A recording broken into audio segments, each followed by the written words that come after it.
Assalamualaikum warahmatullahi wabarakatuh. Perkenalkan, nama saya Febian Arumpuspita dari program studi akuntansi reguler sore. Di sini saya akan mempresentasikan hasil pekerjaan saya mengenai ekonomi makro.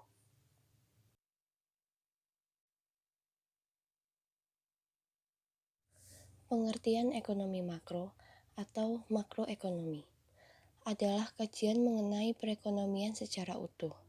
Makroekonomi menjabarkan mengenai pengaruh perubahan ekonomi di suatu negara terhadap masyarakat, perusahaan, dan pasar. Ekonomi makro didefinisikan sebagai ilmu ekonomi yang mempelajari secara komprehensif perekonomian suatu negara. Pengertian ekonomi makro di Indonesia sendiri itu sama dengan jika diikat dengan ekonomi di Indonesia, ekonomi makro Indonesia merupakan suatu sistem yang menganalisis tentang perubahan ekonomi di Indonesia yang dapat mempengaruhi pasar, perusahaan, dan masyarakat. Dengan kata lain, ekonomi jenis ini menjelaskan tentang sistem analisis yang menganalisis bentuk terjadinya perubahan kondisi ekonomi Indonesia demi tercapainya hasil analisis terbaik. Ada beberapa pengertian ekonomi makro menurut para ahli. 1. Sadono Sukirno. Pengertian ekonomi makro adalah suatu cabang ilmu ekonomi yang mempelajari tentang kegiatan utama perekonomian secara komprehensif terhadap berbagai masalah pertumbuhan ekonomi seperti ekonomi yang tidak stabil, neraca perdagangan, dan neraca pembayaran, dan invasif pengangguran. 2. Budiono. Teori ekonomi makro merupakan ilmu yang membahas mengenai pokok ekonomi, baik jangka panjang ataupun jangka pendek, mencakup stabilitas dan pertumbuhan ekonomi suatu negara. Fungsi ekonomi makro adalah untuk menganalisis cara terbaik untuk memberikan pengaruh terhadap sasaran. Kebijakan diantaranya pertumbuhan ekonomi, stabilitas harga, tenaga kerja, dan keseimbangan neraca yang berkesinambungan. Dalam ekonomi makro terdapat sejumlah aspek analisis. Di antaranya adalah pendapatan nasional, yaitu jumlah penerimaan pendapatan suatu negara dalam periode biasanya 1 tahun. Kesempatan kerja, yaitu kondisi yang menjelaskan ketersediaan lapangan pekerjaan bagi para pencari kerja. Laju inflasi, naik atau turunnya inflasi dari tahun ke tahun atau dari periode ke periode. Investasi, yaitu penanaman modal atau upaya mengakumulasikan kekayaannya.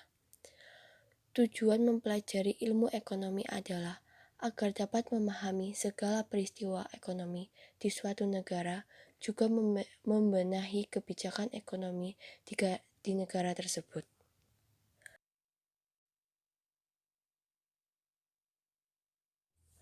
Tujuan ekonomi makro.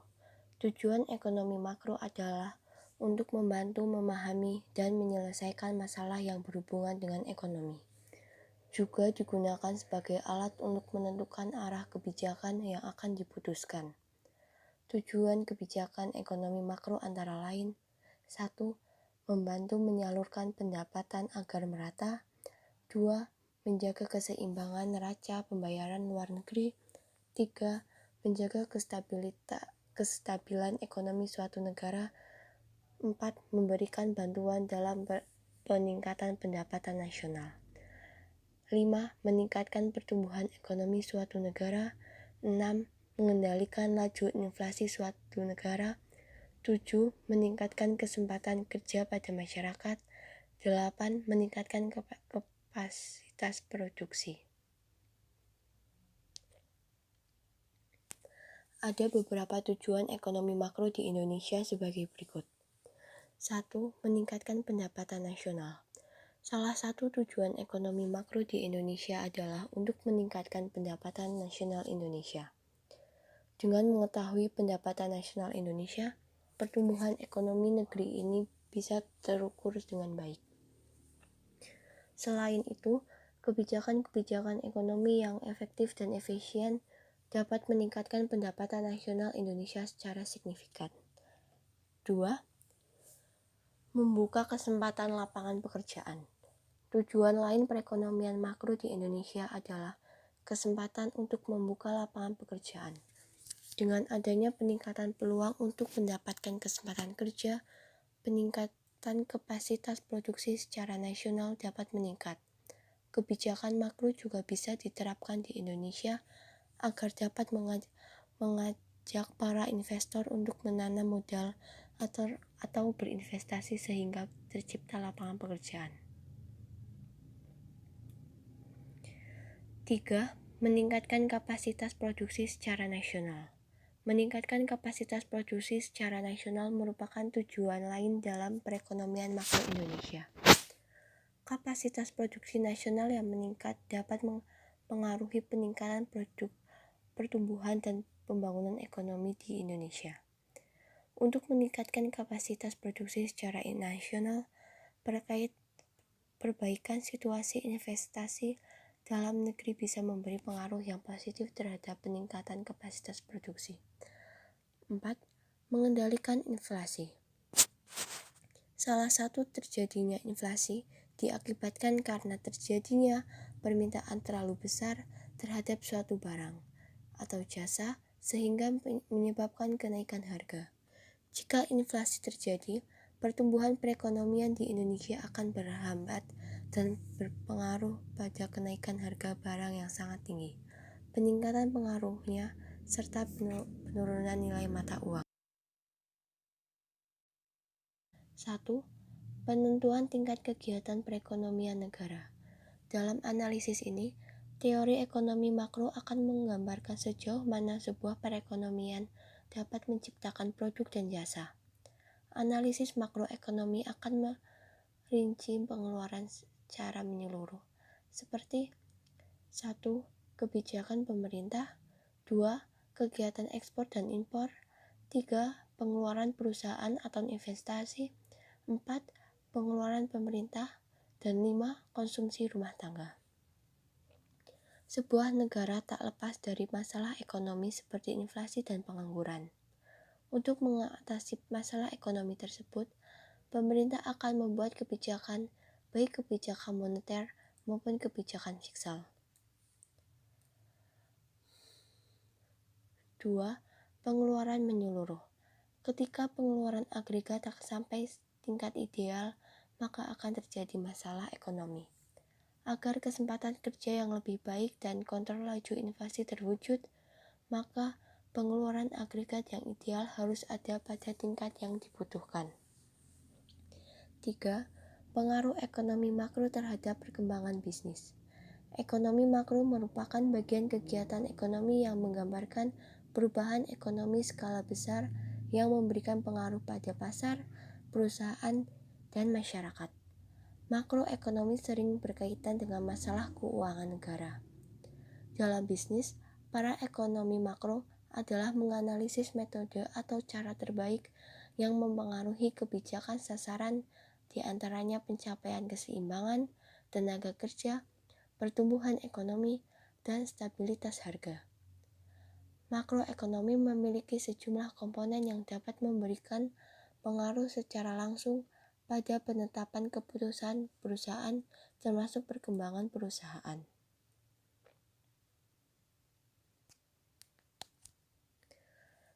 Permasalahan ekonomi makro.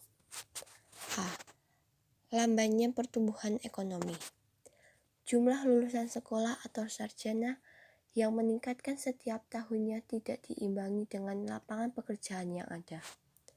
Terlebih masalah adanya keengganan untuk berwirausaha, para fresh graduation tersebut hanya terpaku mencari pekerjaan kantoran yang bisa memberikan kenyamanan baik secara finansial maupun status sosial dibandingkan menjadi pengusaha.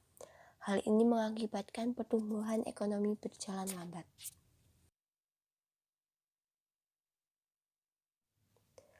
B. Tingkatnya pengangguran dan kemiskinan. Terbatasnya lapangan pekerjaan dan ledakan jumlah penduduk adalah faktor utama terjadinya pengangguran dan kemiskinan. Jumlah penduduk yang meningkat tidak sebanding dengan lapangan pekerjaan yang tersedia sehingga meningkatkan jumlah pengangguran. Jumlah pengangguran yang meningkat, persaingan kerja yang sengit, serta tuntutan untuk bisa bertahan hidup menyebabkan masyarakat tidak memiliki pilihan lain selain menjadi pekerja di sektor informasi seperti buruh, kuli, pembantu, dan sebagainya. Serta tentu saja hal tersebut menjadi pemicu kemiskinan, karena masyarakat tidak mau memenuhi kebutuhan dasar seperti sandang, pangan, papan, kesehatan, dan pendidikan. C. Inflasi dan defisit APBN. Kenaikan harga barang yang merupakan dampak dari terjadinya inflasi akan mempengaruhi perekonomian dan daya beli masyarakat. Tingginya laju inflasi mengakibatkan Bank Indonesia melakukan pengetatan di bidang moneter. Namun, pengetatan moneter ini tidak dapat dilakukan secara drastis karena akan mengancam kelangsungan proses penyihatan perbankan dan program restrukturisasi perusahaan. D. Tingginya utang luar negeri. Turunnya nilai tukar rupiah terhadap mata uang asing, terutama dolar Amerika Serikat, menyebabkan sebagian besar utang luar negeri tidak dilindungi dengan fasilitas lindung nilai. Sehingga pada saat terjadi krisis dalam sekejap, nilai utang tersebut meningkat. Untuk mengatasi masalah ini, pemerintah melakukan penjadwalan utang ulang luar negeri dengan pihak peminjam. Bentuk kebijakan ekonomi makro. 1.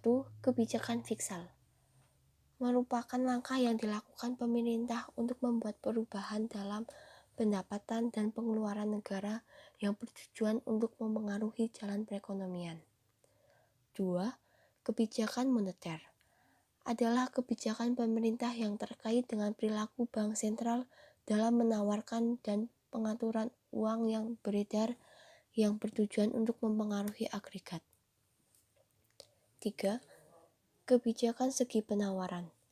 Tujuan dari kebijakan ini adalah mempertinggi efisiensi kegiatan perusahaan, di mana perusahaan dapat menawarkan produknya dengan harga terjangkau dan kualitas yang baik. Sekian dan terima kasih presentasi yang saya sampaikan. Wassalamualaikum warahmatullahi wabarakatuh.